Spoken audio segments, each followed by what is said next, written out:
So this is a question from Holly, who asks, I've heard speculation that the Tories' election strategy is not really about culture war and wedge issues or evoking fear of Labour's spending plans. It's about showing Starmer as indecisive and untrustworthy and the Labour Party as divided. Yeah. OK, so I don't know whether Holly has some kind of insight into into CCHQ. But I think she's probably onto something here. It does look like the focus of Conservative attacks have shifted from some of those issues to, like we were talking about in the first half of the podcast, Keir Starmer being a flip-flopper and untrustworthy.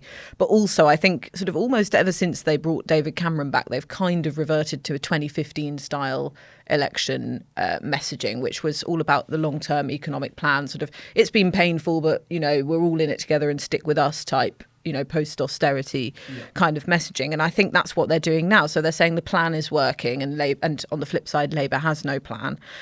We've turned a corner on the economy. That was something Jeremy Hunt was saying in the autumn statement. Which I think goes hand in hand with don't go back to square one. Yeah, and don't Labour. go back to square one with Labour. Corners and squares. Yeah, so this idea is we're making some progress on what we've committed to achieve. Don't let Labour mess it up, which I think was always going to be a more sensible strategy than bringing up some of these issues that may be disquieting to sort of a small part of the population, but aren't necessarily first order, sort of the most salient voting issues that people have. What do you think, Freddie? Do you think they're going to sort of go for this over culture war? Yeah, I do. I was speaking to someone last week, and they were essentially saying that even though they're working extremely hard to get flights off to Rwanda, for instance, they still don't think, even if they do, that they will focus on migration in the election just because the economy is the key concern of voters. And I think that's playing out now. We're seeing briefings much more about tax cuts. The focus is on the budget. It's not so much on immigration or some of these other issues. And not that immigration, I think, is a culture war. It's just a policy issue.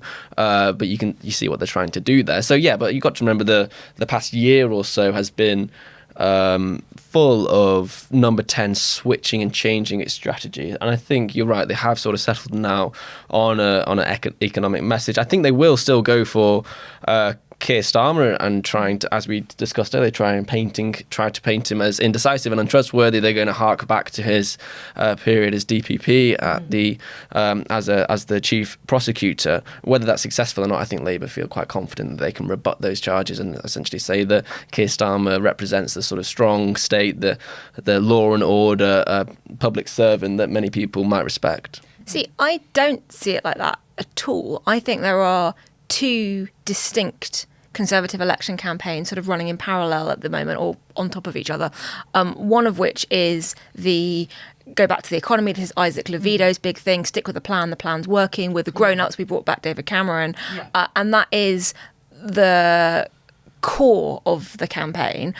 But there is a significant faction of the Conservative right that doesn't think that will work, can see it isn't working, and genuinely thinks that the culture wars is the way to, if not win the election, then to mitigate the losses. And you've kind of got to look at which MPs are at risk of losing their seats, where if your main challenger is the Lib Dems in the leafy south where environmental issues are very important, you're going to have a very different election strategy personally as an MP to if you are in the north red wall seats or your seat is at risk from reform. And for a substantial number of MPs, that policy works for them better, even if they think that it won't win them a general election. I think it was this time last year, Lee Anderson came out and said the next election will be fought on the culture wars and the trans issue, and there's that. And what I think you're seeing with Sunak is he's trying to go for this boring, technocratic, stick with the economy, it's working plan. But every so often, he sort of throws something to MPs on the right, and it doesn't always work, and it's quite disjointed.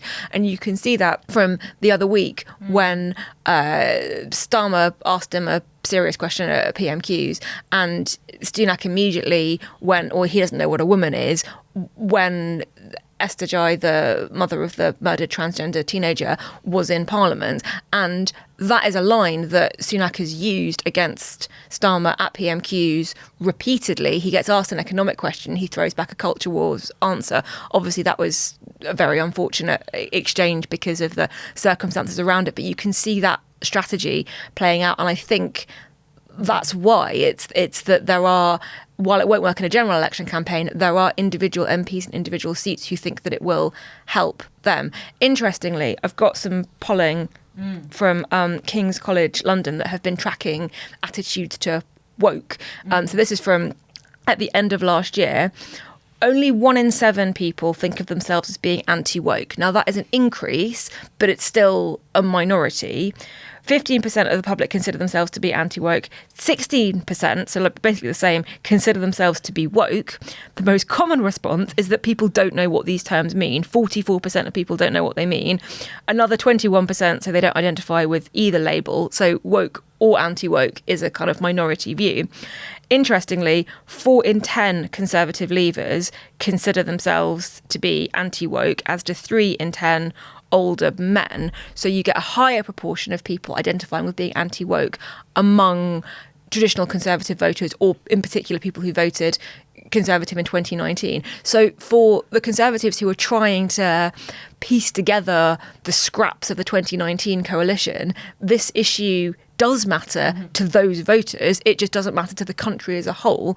And that kind of tells you something about the difficulties in this particular election campaign, because they're trying to cling on to something while reaching out across the country, and you can't really do both. But that's why these MPs are angry, right? They're angry because it's not the strategy. They're angry that Number 10 haven't said they're going to leave the ECHR. They're angry that because Number 10 is not going hard on these issues. So it's not the strategy as such, but I agree there are divisions within the party, but many MPs are concerned they're going to lose their seats because Number 10 aren't focusing on it. Yeah, and I think what you're getting is the sort of baseline Number 10 strategy overlaid with a bit of culture wars to give it a bit of a anti-woke flavour, to throw something to those MPs. Those MPs who are unsatisfied with the strategy. I do remember when I interviewed Damien Green, who is the representative of the One Nation group of MPs who seem to be sort of winning this argument at the moment. I asked him about a Get Rwanda Done type election, and he said that's a fantasy, and it seems that they're not going to go for that. But we'll see whether planes take off and whether that changes the calculation, because like you say, the strategy's been all over the place. Thanks so much for watching. We'd love to know what you think. Please make sure you leave your comments below. And if you enjoyed watching this podcast, you can watch more of our videos on our YouTube channel. And don't forget to like and subscribe.